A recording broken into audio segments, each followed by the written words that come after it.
4ஆம் தேதி தெரியும். 2 முறை விட அதிகமான வாக்கு வித்தியாசம் ஜெயிக்கிறதுக்கு முயற்சி பண்றேன்.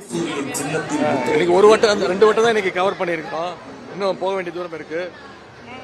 கடந்த 5 வருடங்களாக எனக்கு ஒரு வாய்ப்பு கொடுத்தாங்க இந்த தொகுதி மக்கள். பெரிய வாக்கு வித்தியாசம் ஜெயிக்க வச்சாங்க, முதல் வாய்ப்பு. அந்த 5 வருஷமும் நான் அவங்களோட இருந்திருக்கிறேன். கோவிட் காலமாக இருந்தாலும் சரி, மழை காலமாக இருந்தாலும் சரி, 365 நாளும் என் தொகுதி மக்களோடு தான் இருந்திருக்கிறேன். அதற்கான வரவேற்பு இப்போ தெரியுது.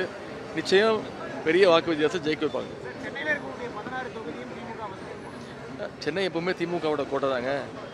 இந்த முறையும் நிச்சயமாக சென்னைக்கு நிறைய திட்டங்களை நம்முடைய முதலமைச்சர் பண்ணியிருக்கிறோம். நம்முடைய அரசு பண்ணியிருக்கு. வட சென்னை வளர்ச்சி திட்டம் பண்ணியிருக்கு. சாலை மேம்பாட்டு பணிகள், குறிப்பாக மழைநீர் வடிகால்கள் பெருமளவில் பண்ணியிருக்கிறோம்.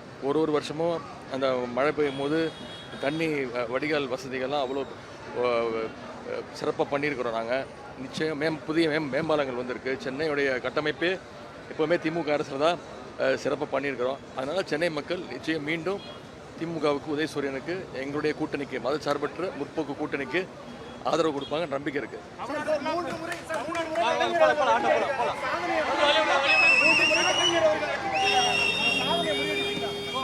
கலைஞர் சாதனையெல்லாம் முறியடிக்க முடியாது.